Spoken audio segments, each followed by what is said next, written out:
آپ نے فرمایا بڑے بڑے علماء فقیہ گزرے لیکن حدیث کو کوئی نہیں جانتا. یہ تو پہلی ہستی ہے جو شاہی حدیث کو لے کر آئے.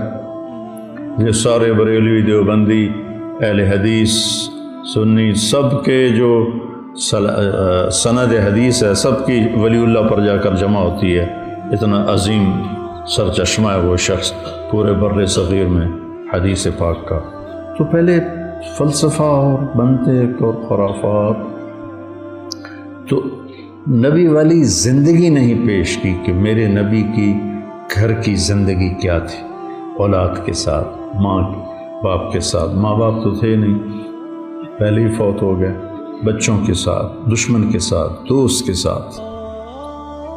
تو جہیز بھی اسی ہندوؤں کی ایک رسم ہے جو ہمارے گاٹے فٹ ہو گئی ہے.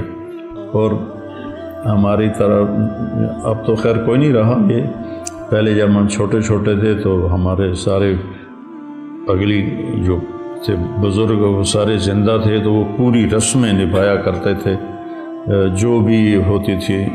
تو اس میں ایک رسم تھی کہ لڑکی کا جہیز ساری بارات والوں کو دکھایا جاتا تھا. وہ چار پائیاں بچھ جاتی تھیں ہر ایک اپنے حساب سے. تو ہم نے اپنے گھروں میں دیکھا تو ایسے چار پائیاں بچ جاتی تھی اور اس پر جناب کہیں کپڑے پڑے ہوئے ہیں، کہیں زیور پڑا ہوا ہے، کہیں جوتے پڑے ہوئے ہیں، کہیں بھانڈے پڑے ہوئے ہیں، پتیلے بھی پڑے ہوئے ہیں. اور بھائی ایک خاتون سے میں نے سنا ساڈا پتر ہن انگلینڈ ہوندا ہے، ہن تو اسی شادی تو پہلے پوچھنا ہے کہ سانو دیو گے کی. وہ تیرا بیڑا غرق جائے، وہ تمہیں اپنی بیٹی دے رہا ہے، جگر کا ٹکڑا کاٹ کے دے رہا ہے بیٹی، اس کے بعد کہہ رہے ہو سانو دیو گے کی. ہم تو ٹھٹ دیونا چاہیے. ایسے گھر کے تو قریب سے نہیں گزرنا چاہیے. جو ایک آدمی بیٹی پروان چڑھا کے اللہ کے نبی نے حضرت فاطمہ کا ہاتھ پکڑا اور علی کے ہاتھ میں دیا اور کہا علی تجھے نبی کی بیٹی مبارک.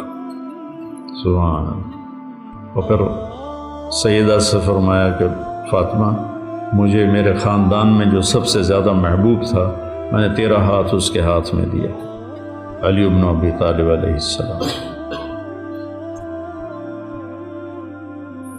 جو تمہارے بس میں ہے وہ دے دو، وہ دینا منع نہیں. میرے نبی نے دیا، ایک پلنگ دیا منقش، اس پر کھدائی ہوئی تھی، نقش نگار تھے. ایک بستر دیا، ایک سرہانہ دیا، ایک مسلح دیا، ایک کالی چادر دی، ایک رنگ برنگی چادر دی، دو گھڑے دیے، ایک چکی دی، ایک مشکیزہ دیا، ایک لوٹا دیا. یہ 10 چیزیں میرے نبی نے، ایک چکی دی، چکی میں نے پہلے کہہ دیا تھا. تو یہ 10 چیزیں میرے نبی نے اپنی بیٹی کو عطا فرمائیں. تو اپنی خوشی سے میں اس کو گھوڑا دے دوں یا اسے مرسڈیز دے دوں، وہ میری خوشی ہے اپنی بیٹی کے لیے. لیکن سسرال والے کہیں اے بھی چاہیے، اے بھی چاہیے، اے بھی چاہیے، اے بھی چاہیے. یہ بہت بڑا ظلم، بہت بڑی زیادتی. ان چیزوں کو اپنی گفتگو کا محور بناؤ. یہ وہ چیزیں ہیں جو اس وقت معاشرے کو بتانے کی ضرورت ہے.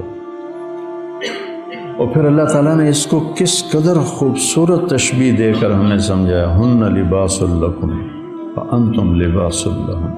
یہ میں بار بار اس مضمون کو دہرا رہا ہوں اس لیے کہ مجھے پتہ ہے جب موقع آئے گا تو تمہیں سب کچھ بھول جائے گا.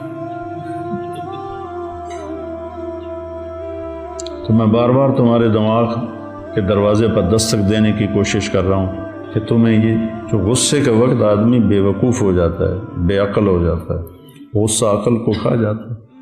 اور بیوی سے کب ٹکراؤ ہوتا ہے، بہن بھائیوں سے کب، میں صرف بیوی کی بات نہیں کر رہا، سارے رشتوں کی بات کر رہا ہوں. بہن بھائیوں سے، ماں باپ سے، بیوی سے کب ٹکراؤ ہوتا ہے، جب میٹر گھومتا ہے، دماغ گھومتا ہے. اس وقت پھر کوئی نہیں یاد رہتا کہ مولوی طارق جمیل نے کیا کہا تھا. میں بار بار کہہ رہا ہوں تاکہ تمہارے ذہنوں میں یہ بات بیٹھ جائے.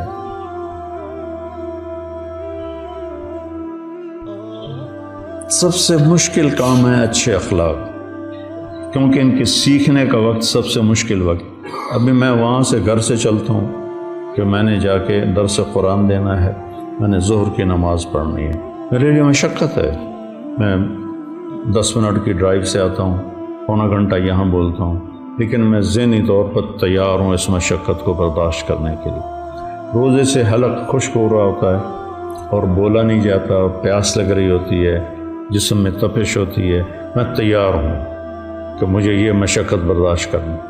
لیکن اچھے اخلاق برتنے کا جو وقت آتا ہے وہ وقت وہ ہوتا ہے جب تمہیں غصہ چڑھا ہوتا ہے اور غصے کے بعد تمہارے بریک فیل ہو چکے ہوتے ہیں. وہ خاص طور پر جو سریع الغضب ہوں ان کو تو اگلی پچھلی ساری ان کو یہ بھی بھول جاتا ہے کہ میں کون. تو پھر وہ بہہ جاتے ہیں. اچھے اخلاق کے سیکھنے کا وقت وہ ہے جب تمہیں حد درجے کا غصہ آیا ہو، نمبر 1. نمبر 1. نمبر 2، یا اگلا تمہارے ساتھ حد درجے کی بدتمیزی کر رہا ہو تو اس وقت تھوڑی دیر تو تم کرو گے صبر، پھر تم بھی ابال آئے گا ہانڈی میں. تو میرے عزیزو، یہ بڑے نازک رشتے ہیں اور اس میں خامند اور بیوی کا رشتہ سب سے نازک. اللہ کے نبی نے بتایا، آپ نے فرمایا ما تزوجت وما زوجت الا بوحی من السماء نزل به جبریل. میں نے جہاں شادی کی، میں نے جہاں بیٹی کی شادی کی، آسمان سے اللہ کا حکم آیا، پھر میں نے شادی کی. تو پھر اتنی شادیاں اللہ نے کیوں کروائیں؟ ہمیں زندگی سکھانے کے لیے کہ ہر قسم کی عورت خاندان سے ہے، عورت برادری سے ہے، عورت خاندان برادری سے باہر ہے. یہ 3 نسبتیں ہیں. آپ نے ان تینوں نسبتوں سے شادی کی. عائشہ، ام حبیبہ، حفصہ رضی اللہ عنہ یہ خاندان سے ہیں، اور میمونہ برادری عرب برادری سے ہیں، قریش نہیں ہیں. جویریہ قریشی نہیں ہیں، برادری ہیں، عرب ہیں. صفیہ برادری سے بھی باہر، خاندان سے بھی باہر. اپنے سے کم عمر عائشہ، ہم عمر سودا، عمر سے بڑی خدیجہ. تو عورت عمر میں بڑی ہو تو میرے نبی کی مثال موجود ہے، عمر میں برابر ہو تو میرے نبی کی مثال موجود ہے، عمر میں کم ہو تو میرے نبی کی مثال موجود ہے. عمر میں کم ہے حضرت عائشہ رضی اللہ تعالیٰ عنہ. پھر وہ مال میں برابر ہو، مالدار ہو یا فقیر ہو، مال میں کم ہو. یہ 3 نسبتیں ہیں. خدیجہ رضی اللہ عنہ تعالیٰ مال میں اونچے ہیں اور باقی تقریباً مال میں برابر ہیں. اور صفیہ اور جویریہ لونڈیوں سے آزاد ہو کر ان سے نکاح ہوا ہے تو وہ مال میں کم ہیں. یہ 9 نسبتیں ہیں عورتوں کی جن سے کوئی عورت باہر نہیں نکلتی. میرے نبی نے ہر نسبت کی عورت سے شادی کر کے دیکھا.